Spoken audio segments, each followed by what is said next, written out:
on a night when Michigan State just obliterated Kentucky. That Carolina performance ain't exactly inspiring confidence for what's going to happen next week on Thanksgiving. I don't know how thankful we're going to be. This is Tyler Hansbrough, and you're listening to Locked On Tar Heels. You are Locked On Tar Heels, your daily podcast on the UNC Tar Heels. Part of the Locked On Podcast Network, your team every day. Hey there, what's up? It's Tuesday, November 18th, 2025. Welcome into the Locked On Tar Heels podcast, the only daily North Carolina show out there. I am your host, Isaac Schade. You're joining me at the place to get your Tar Heels content every single day. It's all part of the Locked On Podcast Network. Now, the number one sports podcast network there is. Special shout out to all you everydayers, all the members of the Locked On Tar Heels Discord. That link's in the show notes. And our Locked On Tar Heels Insiders. That link's in the show notes as well. This episode is brought to you by FanDuel. Right now, new customers can bet just $5, and if that bet wins, you're going to get $300 in bonus bets to use all across the app. Download it and get started today. I'm yawning. Not because I'm tired, but because North Carolina just sleptwalked their way through this Navy game. Wow. Very disappointing way to have the last game before Carolina takes off on the road. We're going to talk about that and a whole lot more tonight on the episode. Jump into the comments section. The live chat is open. You got thoughts, comments, questions, man, head on over there to see what all's happening. We'll get to your thoughts and questions later on in the show. Carolina wins the basketball game 73-61 over Navy. They are now 5-0. Ken Pom has just updated. Carolina falls down to 29th at Ken Pom. I think they came in 23rd. The offense falls to 35th in the nation in offensive efficiency. The defense stays actually climbs a little bit up to 25th in defensive efficiency. We always talk about, hey, is this going to be a party or a therapy session? It feels more like a therapy session. I don't think it's really either one. It's a, yay, Carolina won. You know, like, I think that's the vibe right now. It's like, okay, we'll take it. But I joked, like, while Carolina just did that, Michigan State, who Carolina plays on Thanksgiving Day, just annihilated Kentucky. I mean, ran over them. I was so worried about going to Rupp. Now I'm more concerned about Michigan State and Fort Myers next Thursday. Like, what are we talking about? Speaking of which, we need to check in on, I've got a TV in front of me here. I meant to turn on the Duke Kansas game to see what's going on there. So let's get that pulled up while we're going in real time here. We'll keep talking, but I just want to see what's happening in that bad boy. Anyway, here we go. Kansas up on Duke 22-18 right now. How about them apples? Okay. So, also, by the way, happy birthday to my friend Debbie, who we were chatting on Facebook earlier today. Today is Debbie's birthday. She's an everydayer here on the show. Debbie, great to chat with you today. Hope it's been a great birthday. Carolina wins for you? Sort of, maybe. Okay. Look, you know, we're going to get to the of this in a second. I don't know that we can start anywhere else other than Caleb Wilson. And for Caleb Wilson, it was a first half that he would probably like to forget, quite honestly, kind of similar to the Radford game where he picked up a couple first half. Actually, he came back in and picked up that third foul in the first half. In this game, first half, let me give you, because we're all thinking about what Caleb Wilson's final tally was for this game. First half, Caleb, 6 points on 2 of 4 shooting, 2 of 2 at the free throw line, 4 rebounds, no assists, a turnover, no blocks, no steals in 10 minutes. The second half, he plays 17 minutes, had 17 points on 7 of 9 shooting, 0 of 1 from 3. So that means literally, did he take a 3 in the first half? No. All 5 games of his Carolina career, he's taken exactly 1 3-point attempt. I love that. Caleb Wilson does not settle. 8 rebounds, an assist, 2 turnovers, 3 blocks, and 4 steals. So in totality for this game, listen to Caleb Wilson's absurd line. 23 points on 9 of 13 shooting, 5 of 7 at the line, 12 boards, an assist, 3 turnovers. Don't love that, but whatever. 3 blocks and 4 steals. You guys, that dude does everything. He is everywhere. And I mean, my goodness, like, you think about just everything he's done. No double-doubles in the first 2 games. He's had a double-double each of the last 3 games. So Radford, North Carolina Central, and now Navy as well. Each of the last 2 games, he's recorded a 20-10 double-double. And in 4 of Carolina's 5 games, Radford was the only one where he didn't get to 20 points. He's scored 20-plus in 4 of his 5 career games. Had 7 more dunks tonight for a grand total of 24. I think the official record will say 22 or 23, but mine is more accurate because when you go back through it all, which I literally do, I go back through all of it, literally with the game footage and the play-by-play. One of his dunks is credited as like a layup tip-in or whatever, and it was clearly and obviously a dunk. So 24 is the actual number, even though 23 is the official number, whatever. Our numbers are better over here at Locked On Tar Heels always. Don't settle for anything less, ladies and gentlemen, boys and girls. Caleb Wilson. I don't know what else we can say about him. I've literally run out of adjectives to use. He's absurd. He's insane. Like, what do you want, you know? And you think about some of these dunks tonight that he had in the second half. I still don't. I tweeted the video out of it. I still don't know how he dunked that one where it looked like somebody. I tweeted the video of it and somebody quote tweeted the Michael Jordan dunk in the first Space Jam where his arm just kind of keeps going. Like, it was like that. It was insanity. And then that was the first of 3 straight dunks within just a couple possessions of each other. He had another one where he spun baseline and reverse jammed on the other side of the basket, like close to the Carolina bench. I mean, it's just what he and right in the midst of that was multiple of his steals. He dove on the floor. It was interesting because Caleb was clearly frustrated in this game. Right at the beginning of it, he was kind of struggling. The foul, like, because his 2 first half fouls were within, like, it was like he committed a silly foul on one end, and then I think it was an offensive foul on one end, and then committed a defensive foul going over the back or something, like on the next possession, and then that was it. The funny thing was, coach left him in, which I thought was not wise. And Caleb almost committed his 3rd foul on the inbound pass. He like jumped into the guy receiving it. And Coach Davis like, stop. You could read his lips. Crazy, crazy stuff there. But Caleb Wilson, I mean, it's so important for him to be good, especially without Seth Trimble out. I don't want to dwell on the Seth Trimble of it on tonight in our live postcast reaction, but I want to talk about Carolina missing Seth Trimble on our Tuesday show that I'll record later tonight, because it's becoming clear and obvious what Carolina is missing, which we all knew, right? But you see it now and it's like, not sure about it. Okay, now let's get to talking about the game. We just had to gush about Caleb Wilson a little bit.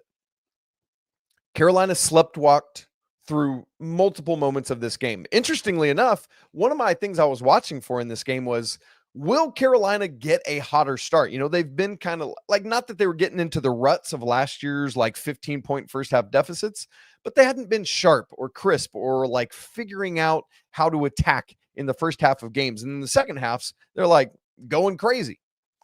In this game, they actually started out hot. It was a 7-0 start, and then it got up to, where's my notes here? 12-4. Everything's looking good. But Navy gets it to like 20-17. By halftime, it's, 38-31. Carolina missed 7 of their final 8 field goals of the first half. They were 2 of 8 on layups, no steals, and no second chance points. That's all in the first half. And I was like, yeah, man, started better than we had been. But then there's that whole like, what are we doing late in the first half? And my thought was going to be, all right, but now you're going to turn it around in the second half and things are going to be better, right? No, I mean, Kyan Evans commits a turnover on the first possession of the second half. And again, similar to the beginning of the game, once Caleb got going, once he stopped pressing, and I don't mean like full court press, I mean like pressing, trying too hard, and just let the flow of the game happen, he took off and it was great. But then, and it looks like Carolina is going to do what you expected them to do in this game. It got up to, what was the big, was it 22? Was that the biggest lead? No, 24. Carolina was up 68 to, oh my goodness. Okay. 68 to 44. That's a 24-point lead. I kid you not, with 4 minutes and 45 seconds to go. From there is where Navy goes on what was a 15-0 run. From the first basket of that was 4:44. Carolina was up again 68 to 44. By the time that run is done, it is 68 to 59 with 1:58 to go. So 2:58, 3. So basically over the span of 3 minutes, a little less than 3 minutes, a 15-0 run from Navy to cut the lead to 9 with just under 2 minutes to go. Like, what are we doing? That is wildly unacceptable. Coach Davis brings the starters back in. This game was done and over. Now, hear me say this, and I said that on today's Locked on Tar Heels show. Like, Navy is a better team than you realize. They were picked to be, they're the preseason favorite in the Patriot League. All of that is reality. That is true, and that is honest. But they're not that good. They're not that good that Carolina should have allowed them to get this close. That's the way I'll say it.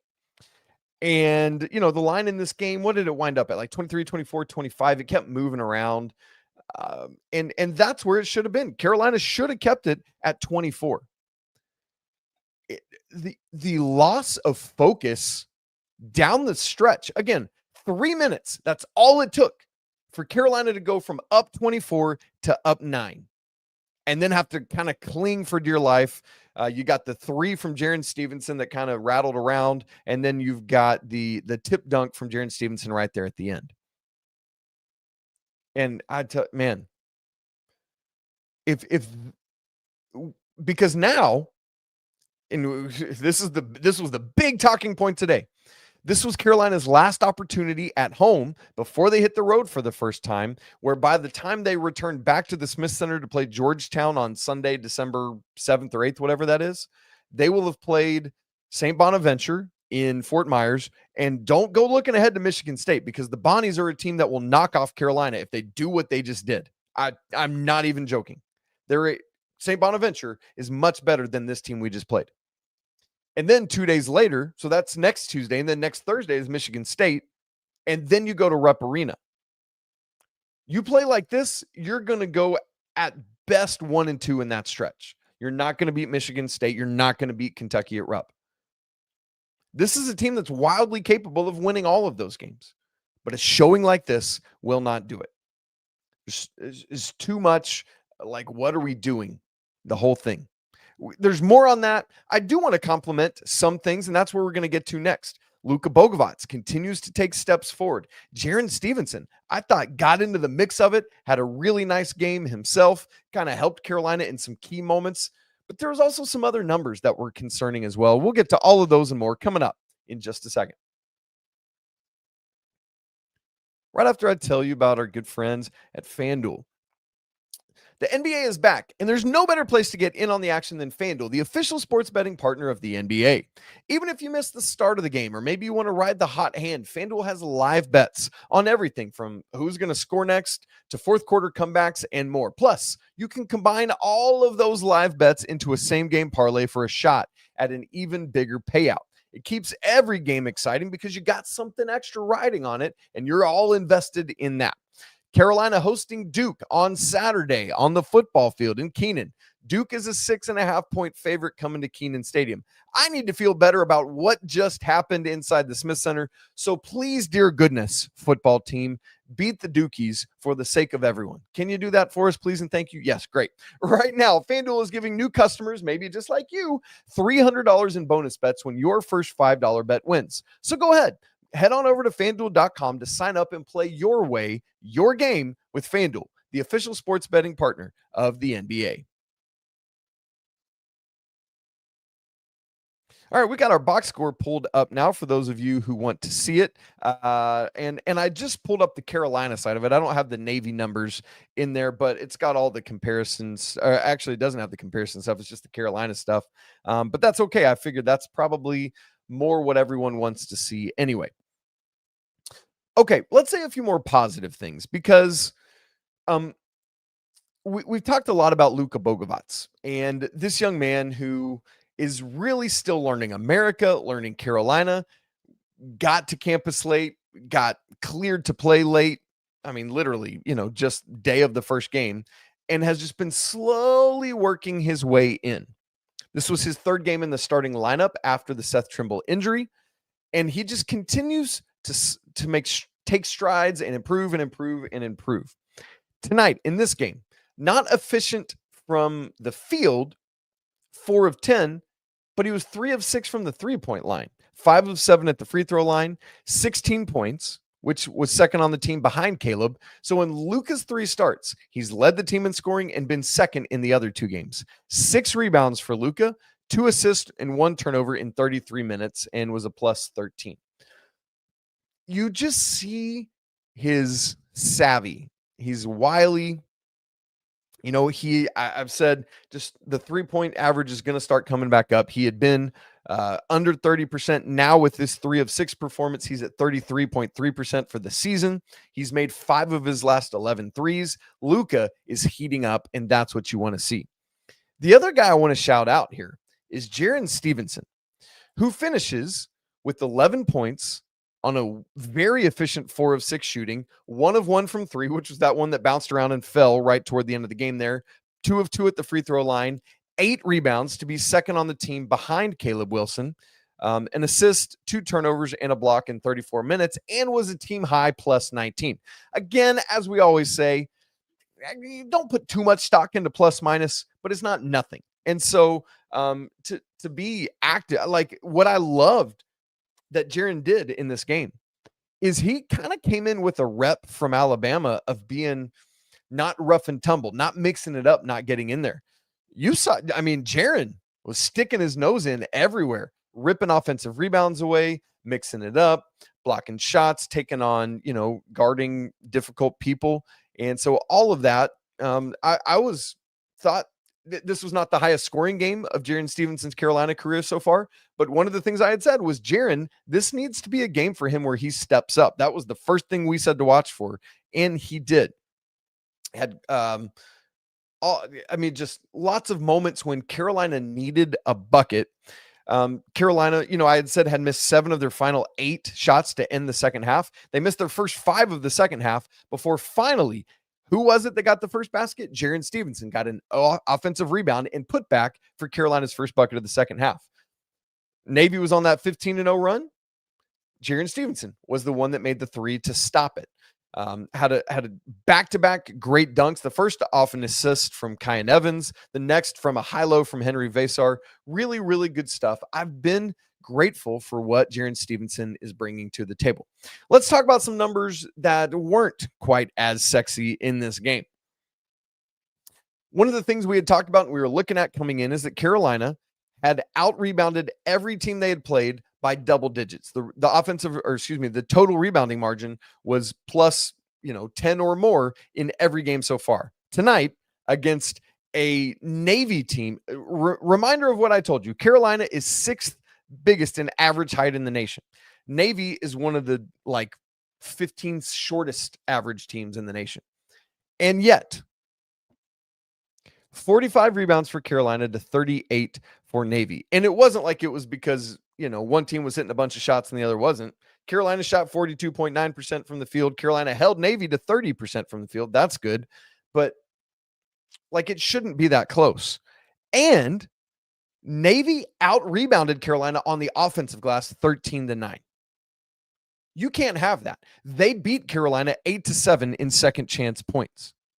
And there's so many other things that Navy was either close or beat Carolina in. Carolina, 13 turnovers in this game. We had been talking about how things had to improve there. Great second half against NC Central. 0 turnovers after 10 in the first half of that game. It was the exact opposite. I was encouraged because in the first half, Carolina had 5 turnovers. It's cool. Not elite level, but not bad, not double digits or anything like that. And then 8 turnovers in the second half of this game. Again, Carolina was sleepwalking their way through the second half. And it's not good enough. Bench points. Carolina had 10, 9 for Navy. Points in the paint. Carolina should have obliterated Navy points in the paint. 28-26. Carolina won the points in the paint battle, but by 2? No. that ain't it, man.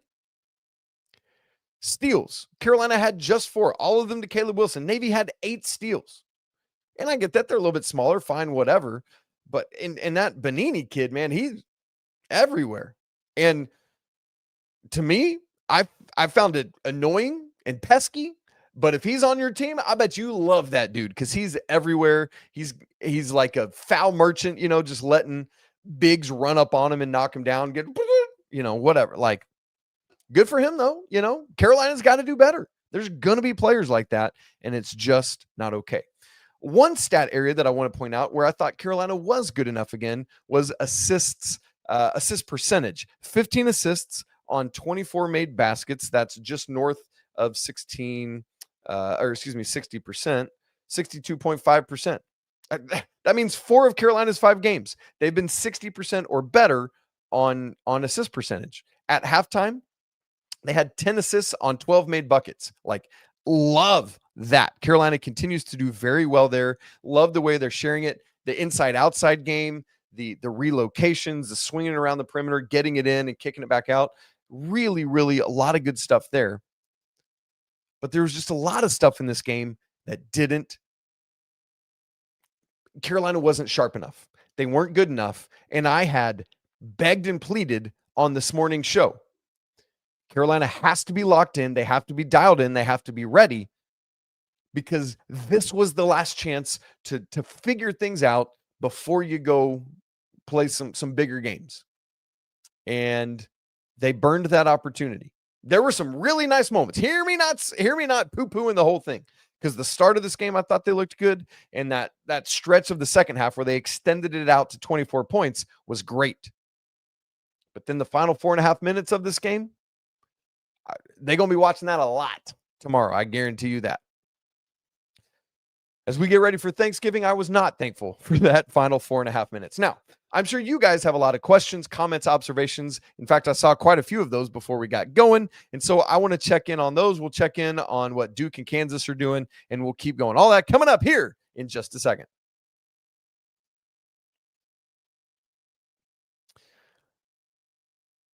All right, good to be back together. Let us see what the Duke, 30-30 with 3:48 left in the first half. So they must be at the under 4 media time out there. I got to be honest, with no Darren Peterson, I thought the Jayhawks were going to get obliterated in this game. And wow, yeah, I thought Flory had to go nuts. He's got 8 points. That's fine. Wow, okay, Kansas, do it for us, baby. Do it for us. We need you, Kansas. Okay, here we go. Melinda Dolphin asks, what's up, Melinda? Good to see you as always. How many team threes have we maxed in a game? How many players have all made threes in a game? So I think Melinda's asking, like, what is the most threes Carolina has made in a game this season? Bear with me, and I will navigate to that with the game log here. Most threes Carolina has made in a game this season was NC Central. They made 11. They made 10 versus Central Arkansas. What was tonight's number? Let me actually make sure that I don't think tonight was the winner. But let me just verify because I can't. Yeah, 8 tonight. So the nice thing is they've been in a similar range in every game this season. They've made between 8 and 11 threes in every game this season. Funny enough, made 8 against Kansas, Radford, and tonight, 10 against Central Arkansas, and 11 against NC Central. The problem is it's not been very efficient. They've shot 25.8%, 29.6%, 34.5%, 39.3%. That was the best against NC Central. And then tonight was 32 something. Up to 34.8%. So that's fine. I'll take 8 of 23. I'd like to see it at 35 or better. So you're right in that range. Obviously, they're jacking them up late in the game. Melinda, it would take me a second and more than I want to take on the live postcast to figure out what's the most guys that have made a three in one game this season. But for tonight, it was 1, 2, 3, 4, 5 different Tar Heels made them. 3 of 6 for Luka, 2 of 3 for Derek Dixon, and then 1 of 1 for Jaren. That one right at the end of the game. Henri Veesaar made 1 of 2. It's funny. Jaren made 1 at the end. Henri, that was the first shot Carolina took tonight, was the 3 that he made. And then, oh boy, I hadn't realized this was as bad as it is. Kyan Evans, 1 of 9 tonight from the field, 1 of 8 from 3. He did have 5 rebounds and 6 assists. So that means he's got 13 assists to 4 turnovers in the last 2 games. That's great and encouraging. Just want Kyan to be like, it looks good. There's nothing mechanically wrong with what Kyan's doing. It's just got to go in. Dev asks, a 12-point win against Navy at home. Wow. That 15-0 run was agonizing to watch. Cosign. I'm with you, Dev, on that. Why don't they consistently win these games by 20 plus? It's a great question. I think there are a couple factors at play here. Number one, as I said, Navy is a better team than a lot of people expect. And I think better than their KenPom numbers, their like analytics numbers suggest. Again, they have multiple guys that are actually pretty good. Bonini is very good. And that's part of it. I think part of it is a lot of times Hubert Davis has not played the efficiency game of like, we're going to keep dudes in and blow teams out so that it helps our net ranking later on when the net rankings are announced. I think Coach Davis has been more interested in, can we get our bench opportunities to learn and grow? Funnily enough, tonight they ended up having to put the starters back in. And so I think that's something that Carolina has been trying to do more with, of like, I don't know, like of trying to play the analytics game a little bit more, trying to game the system a little bit more. But ultimately, I think some of it is that they've been playing combinations that haven't played together a ton, giving guys minutes while the other team is, doing well. And then I think also one thing we need to see more of from this team is killer instinct. Some of them have it, but clearly there was the sleepwalking at the end that led to that. Baxter White kind of says what I had been saying earlier. Man, that really did not inspire confidence. I hope they can clean things up when they have to go on the road. There is a world in which, how much did Carolina play down to Navy? Because clearly they can do it against Kansas and look great, albeit with Seth Trimble as part of the team. Let's not forget that. But there are things to get tidied up here. Carolina's got to win the rebounding battle bigger, as they have been in other times.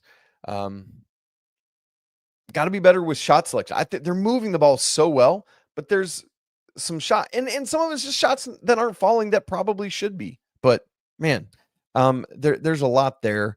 And J. Bryan Adams here sums it up really nicely. Moments of wow.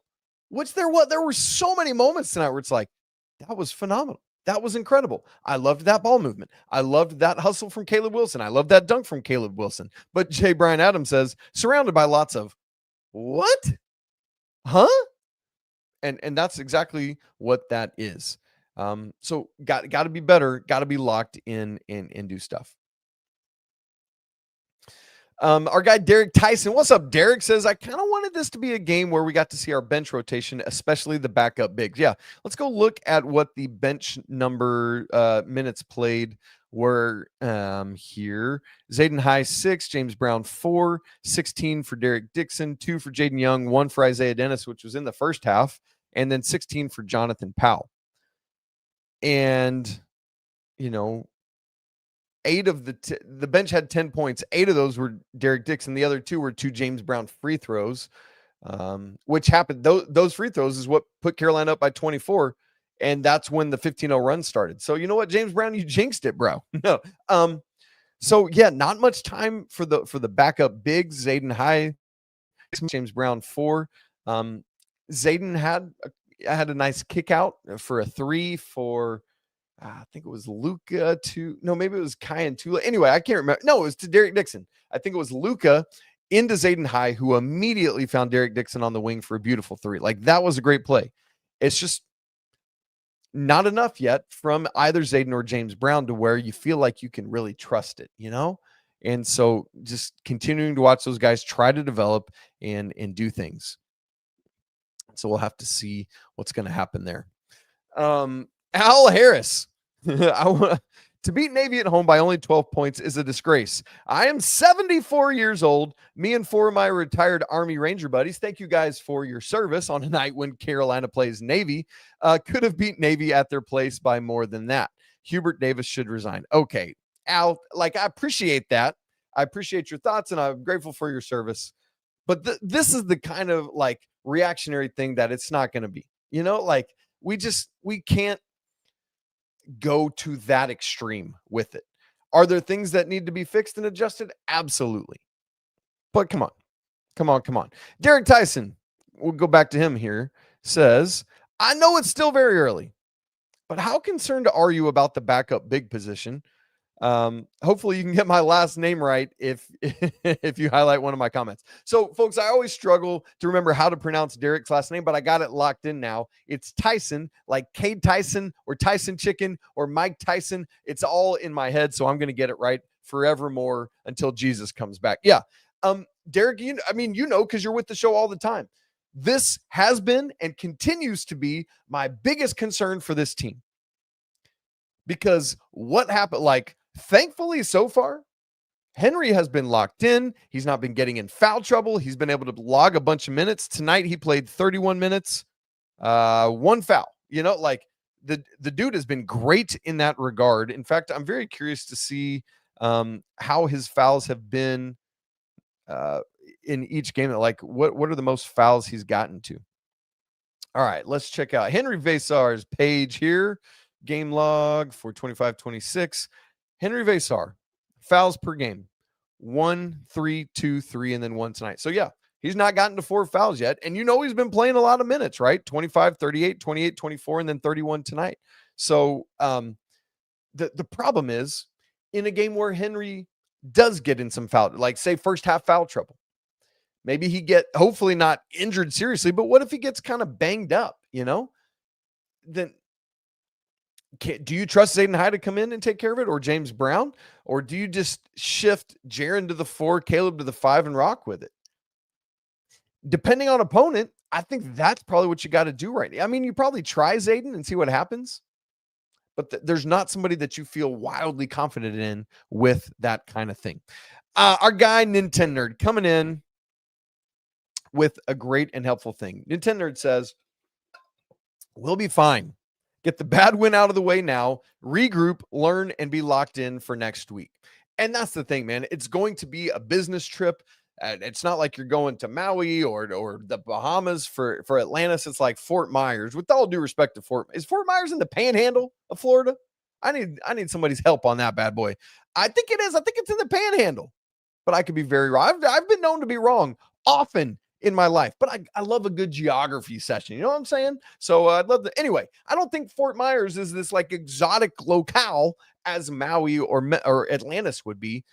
And so the guys are going to go. They're going to be locked in. They're going to get back to the locker room and they're going to have seen what Michigan State just did. And they're like, if the game for Carolina was a wake-up call and what Michigan State just did is a wake-up call, because Carolina, if they're not ready for a fight, is going to get thrown around like rag dolls. And that's where I want to go to this comment next from Vuk, who says, Vuk, with an exclamation point. That's why I got to say it with enthusiasm.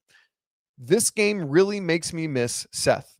I think he brings a level of concentration to the team that was missing tonight. I said earlier in the show, we want to talk about Seth more in depth on our Wednesday show that I'll record later tonight, but let's say a little bit because Vuk makes a great point here. Seth's veteran leadership on the floor, like obviously he's there, he's in it, he's helping, he's leading, but it's different when it's on the floor and he can calm it down and he can get the guys locked in and say, hey, look, da. And we'll say more about that again on the Wednesday show about what he brings athletically and what Carolina was missing in that regard. But man, you miss him. You miss him a lot. So, this is tough. Our guy Garrett Clemens is in the chat and he's big mad, and I think we know why. I would have hit a big parlay tonight if the Tar Heels would have won by 26. And boy, was it looking like they were cruising for it with 4.5 minutes played, 4.5 minutes left to play, and didn't do it. I'm so sorry to hear that, Garrett. That is a bummer, my guy. No good there. So I think what's critical is that Carolina, as Nintendo Nerd says, regroups, figures out why something like that happened. Why did we allow a 15-0 run? Did we overlook Navy? Did we get apathetic? What was the cause of that? Is it something internal? Is it something external? Were we just jacking it? Like, they've got to figure that out and cut it out of the game. And in that regard, it's a good thing to have happened. And obviously it's not a good thing to have happened, but hear my point. It's a good thing because now Carolina has to recognize that that is within them to let something like that happen to Navy. And now they've got to eradicate it so that it doesn't come up again. All right, guys, I know there's more to get to in the chat. I'll look through it, and if there's anything good that we need to hit, we'll do that on the Wednesday show. It's been great to be together, as always, for this live postcast edition. I want to thank every last one of you for tuning in with us, and I want to give another birthday shout-out. To Debbie. Debbie, hope it was a great birthday. Decide the lackadaisical performance from the Tar Heels. If you guys haven't subscribed to the show on video and audio, do that right now so you don't miss a single second of Locked On Tar Heels. If you haven't joined the Discord or the Tar Heels Insiders, where you get to chat with me, get all my access to stats and charts and data like my Caleb Wilson dunk tracker that's going on right now. You get free access to all of that. It's a great thing to do. Links in the show notes. Come find it. You guys, it's always a great day to be a Tar Heel. Yeah. Even when a night like this happens, it's a great day to be a Tar Heel. We'll talk again tomorrow on the Wednesday show, but until then, peace.